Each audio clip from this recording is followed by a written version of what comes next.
안녕하십니까. 오늘은 우리 김태훈 변호사님과 함께하는 북한인권법 해설 제11강이 되겠습니다. 북한인권재단의 설립에 관한 조항인데요. 우리가 북한인권재단을 통상 북한인권법을 작동시키는 중추적인 역할을 하는 기관차와 같다, 이렇게 얘기하는 분도 있는 것 같은데요. 북한인권재단의 그 설립에 관해서 구체적으로 살펴보도록 하겠습니다. 이 통일부가 이제 대북 통일 정책을 전담하는 중후부서인데, 통일부 산하의 독립법인으로서, 재단법인으로서 북한인권재단을 설치하게 된 어떤 입법 배경이 있을 것 같은데요. 우리 변호사님께서 좀 설명을 해주시죠. 네, 이게 이제 보면 이제 핵심은 이제 정책적인 분업이라고 할 수가 있습니다. 원래 이제 북한인권 사업은 통일부의 이제 사업인데, 통일부 이제 정부조직법에 의하면은 31조에 따라서 통일, 대화, 교육, 북한과 그런 업무를 합니다. 그런데 이 북한인권 부분은 전부 북한인권 침해 문제로 귀속이 돼서 북한 정권의 어떤 책임 문제를 우리가 추궁하는 또는 지적하고 비판하는 그런 작업이 됩니다. 그렇게 되면은 통일부가 북한과 어떤 대화, 교류 이런 걸 하는데 원만하게 할 수가 없죠. 그래서 이걸 정책적으로 이걸 분업을 시켜가지고 재원은 지원을 하되 실행하는 기구는 별도 법인을 만들어서 한다. 이렇게 이원을 시킨 것이 바로 북한인권재단이 되겠습니다. 그래서 그와 같은 원칙하에서 북한인권 실태조사 연구라든지 정보 접근권 증진 사업이라든지 시민사회 지원이라든지 이러한 것을 전부 북한인권재단에서 하고 있죠. 그러니까 정부가 직접 개입하기 곤란한 것, 이런 것을 북한인권재단이 실제로 다 일을 하고 있고, 그래서 이걸 보통 미국의 이제 NED, 국민민주주의 기금이라고 있습니다. National Endowment Document, 디모크라시라고 하는데, 그것을 하나의 이제 벤치마킹을 이제 했다고들 얘기를 하고 있어요. 이제 그것도 이제 초당적인 기구로서 설립이 돼서 NGO들을 이제 도와주고 있죠. 그래서 그런 것을 벤치마킹해서 이 북한인권재단이 설립됐다고 볼 수가 있습니다. 네. 그 1항에서는, 그 10조 1항에서는 재단의 설립을 명시하면서 설립 목적을 좀 간략히 명시하고 있죠. 두 가지를 담고 있는 것 같은데 어떤 내용들입니까? 예, 이제 첫째는 이제 설립 목적이 뭐냐면은 첫째로 북한인권 실태 조사를 합니다. 두 번째는 남북 인권 대화, 인도적 지원 등 북한 인권 증진과 관련된 연구와 정책 개발 등을 합니다. 이게 두 축이에요. 그다음에 뒤에 제 3항은 이제 사업 규정이 그대로 이 목적을 이제 구체화하는 구조죠. 이제 더 중요한 거는 이게 정부는 이걸 설립한다 이렇게 돼 있어요. 이게 아주 필수 기구입니다. 그래서 이 북한인권재단은 설립할 수 있다가 아니라 반드시 설립을 하게 돼 있어요. 그래가지고 이게 바로 우리가 앞에서 해설한 6조에서 말하는 기본계획과 집행계획을 현실 정책으로 집행하는 핵심 실행 인프라다. 그래서 마치 심장과 같다고 저는 보고 있어요. 그래서 이 북한인권재단이 6조에서 말하는 북한인권 기본계획, 집행계획을 현실적으로 실행하는 기구가 되고 있습니다. 네, 그래서 이제 아까 심장과 같다 그랬는데, 집행계획을 현실 정책으로 전환 집행하기 위한 핵심 실행 인프라다. 그게 이제 북한인권재단이다, 이렇게 성격 규정을 해주셨습니다. 그리고 또 제2항에서는 재단의 성립과 함께 어떤 그 법적 성격, 법적 지위라고 할까요? 를 명시하고 있는데, 통일부 산하에 또 이 북한인권재단 말고 이미 기설치가 돼서 활동하는 북한이탈주민지원재단이라는 것도 있는데, 양기간의 설립 절차는 비슷한 것으로 일단 보입니다. 그거에 대해서 한번 말씀해 주시죠. 네, 지금 말씀하신 통일부 산하에 북한인권재단이 있고 또는 북한이탈주민지원재단이 있습니다. 지금 이제 하나재단이라고 부르는데, 북한인권재단은 2,500만 군사분계선 이북구역에 있는 2,500만 북한 주민의 인권, 그러니까 북한 지역, 또 대한민국으로 입국하지 못한 제3세계를 떠돌고 있는 제3국의 국적을 취득하지 못한 그런 북한 주민들을 인권을 보호하기 위해서 생긴 게 북한 인권 재단이고, 북한 이탈 주민 지원 재단은 대한민국으로 들어온 북한 이탈 주민들을 보호하기 위한 것입니다. 그래서 크게 역할이 다르고요. 그러나 설립 절차라든지 과정은 거의 유사합니다. 똑같도 성격도 법적 성격도 민법상 재단법인으로 되어 있고 아주 유사하고, 결정적으로 다른 것은 북한 이탈 주민 지원 재단은 잘 설립이 돼서 아주 활성화가 되어 있어요. 그게 결정적인 차이입니다. 그러나 이 북한 인권 재단은 한 시간도 설립된 적이 없어요. 그러니까 북한 인권법이 그야말로 심장과 같은 기구가 지금 이렇게 태어나지 못하고 있다. 그래서 2016년 9월에 마포에 사무소까지 설치했었어요. 북한 인권 이제 오는 이제 9월 4일이면은 시행 10주년이 되는데, 2016년 9월 4일 시행일이 되자마자 마포에 임대 사무소까지 임대하고 20일간 임대료까지 냈었어요. 그러다가 그게 끝끝내 설비 안 돼가지고 지금 이렇게 되는데, 참 안타까운 현실이 지금 벌어지고 있습니다. 지금. 예, 제3항에서는 재단의 사업 내지 업무를 명시하고 있는데요. 크게 모아서 남북인권대화 등 북한 증진을 위한 사업과 인도적 지원 등 북한 인권 증진을 위한 사업을 대별하고 있습니다. 전자는 자유권 증진, 후자는 사회권 증진 사업이라고 보여지는데요. 자세하게 좀 설명해 주시죠. 예, 지금 말씀하신 대로 그렇습니다.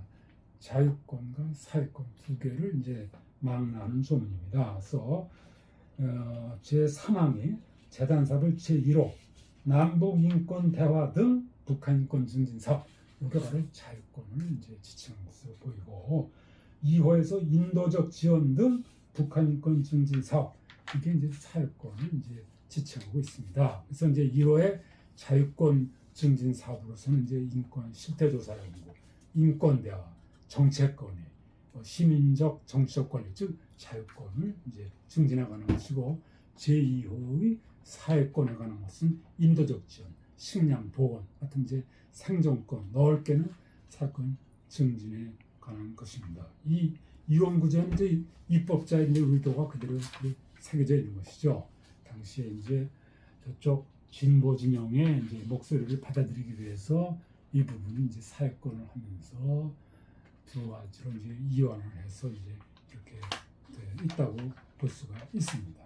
네, 이 입법 과정을 되돌아보면 북한인권법 제정이 10년 넘게 이렇게 지연되게 된 거는 소위 이제 현재 집권당인 더불어민주당 혹은 또 이 장외의 어떤 좌파 진영 NGO들이 북한인권법을 뭐 북한 자금론, 뭐 여러 남북 대결법, 뭐 여러 가지뿐만 아니라 뉴라이트 지원법이라고 하는 용어를 쓴 적도 있어가면서 북한 인권재단은 뉴라이트 세력 지원 창구가 될 것이라고 입법에 반대한 적이 있었어요. 이게 맞는 말인가요? 논리적으로 이게 억지 같은데 어떻게 생각하십니까?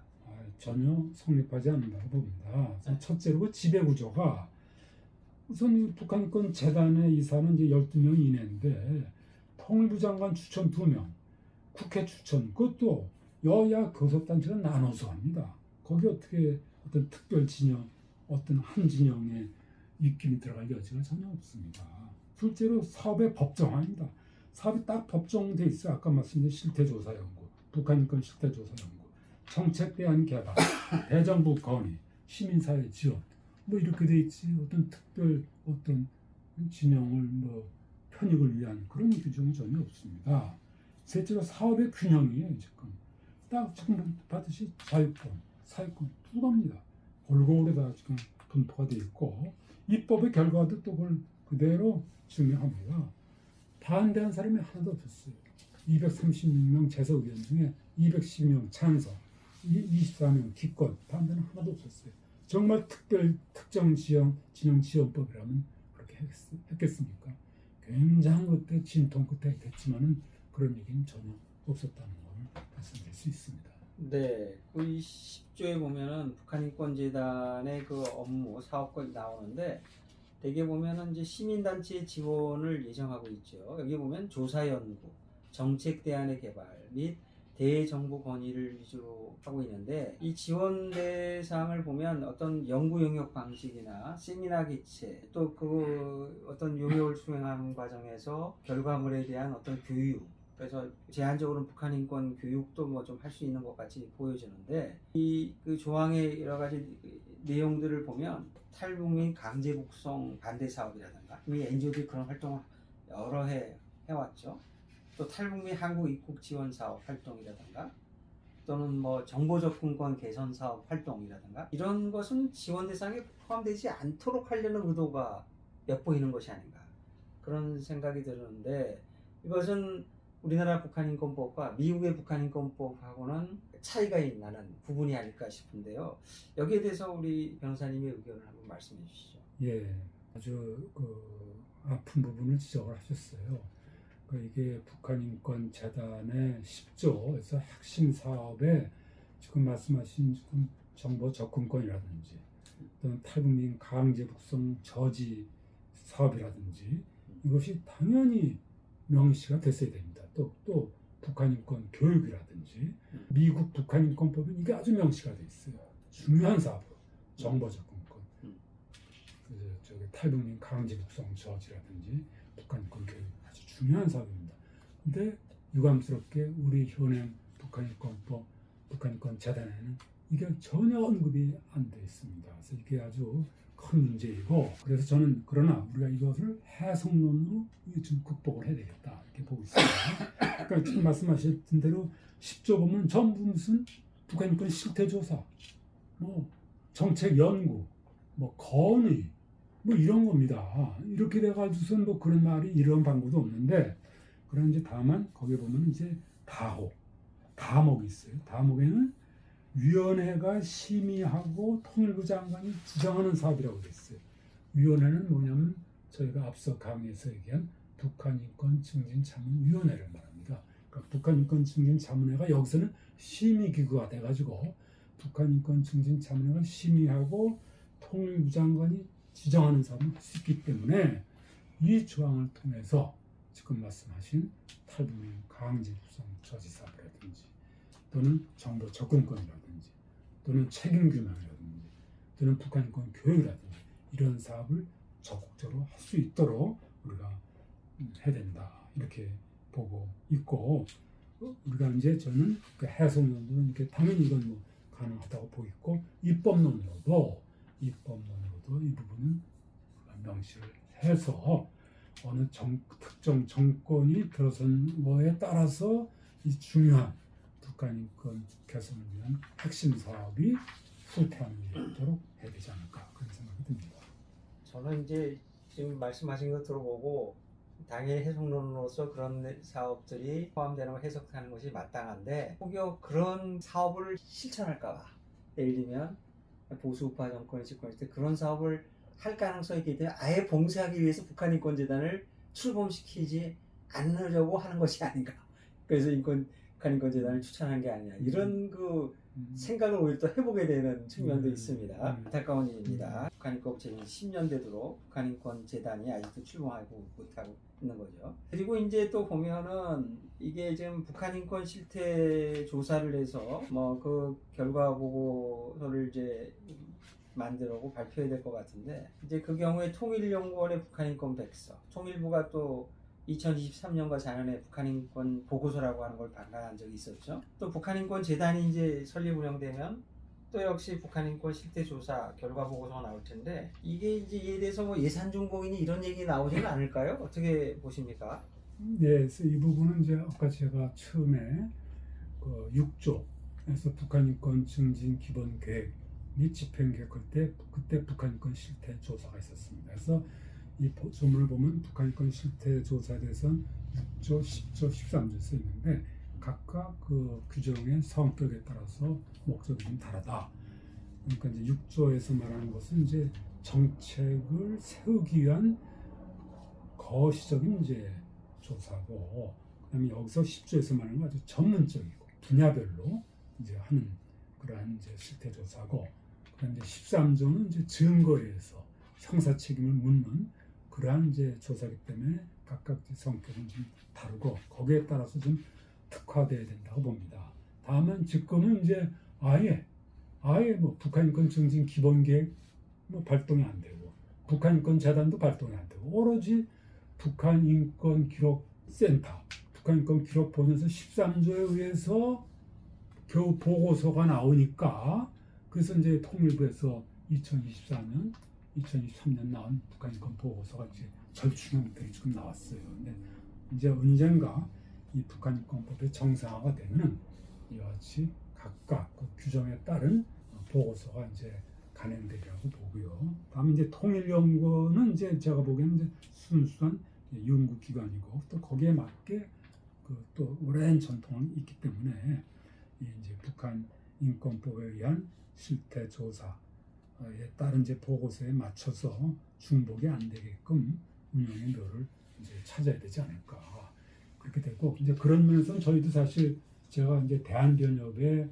북한인권 특별위원회에 오랫동안 이제 관여를 하고 있고 아마 우리 제 교수님도 초창기에 이제 관여를 하셨고 거기서도 이제 북한인권 백서 경연제로 나오고 있죠. 그래서 거기에서도 지금 그걸 예의주시해가지고 통일부에서 나오는 북한인권재단에서 나오는 보고서와 중복이 안 되게끔 어떤 특화된 사업을 해야 되지 않을까 그걸 많이 항상 고민을 하고 있습니다.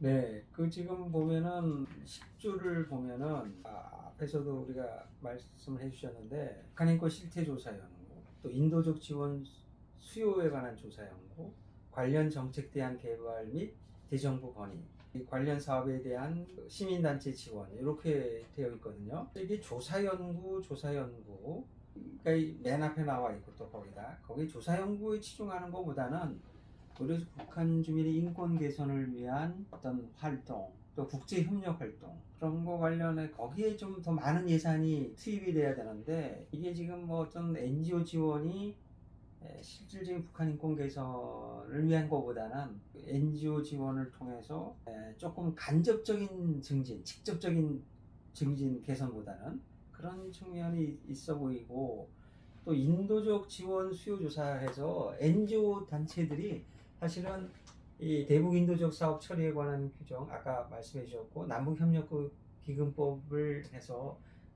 통해 가지고 사실 인도적 지원 분야에 활동하는 그 단체에 대해서는 매칭 펀드 형식에서 그동안 많이 지원을 받았습니다. 근데 이 자유권 증진을 위해서 활동한 NGO들은 뭐 지금까지 정부로부터 지원받은 거는 거의 없죠. 윤석열 정부 때 뭐 한 28억 정도 뭐 마지막에 그 정도. 그래서 굉장히 이게 불균형 상태에 있는데 저는 이제 현재 그 10조 규정을 좀 전면 개정해야 되는 거 아닌가 그런 생각도 해봤는데 어떻게 생각하십니까? 예, 저도 동의합니다. 네. 사실은 그 북한인권법에 인도적 지원 규정이 들어가 있는데 사실 그걸로 충분합니다. 그걸 다시 또 북한인권 재단에 말이지 주요 사업을 해가지고 그거를 위한 또 뭐 실태 조사를 하고 말이지 건의를 하고 이렇게 아주 자유권과 아주 대칭되게 했는데 그거는 이미 아까 말씀드린 것 같이 남북관계 발전법에 남북협력기금법 규정 충분히 있어요. 그래서 저도 이게 입법론으로는 지향을 해야 될 규정이라고 봅니다. 그래서 이제 어차피 여야 합의된 법이니까 이제 운영의 묘를 살려야 되겠고, 그래서 이제 아까 결국엔 다시 돌아갑니다. 본질적인 사업이 뭐냐?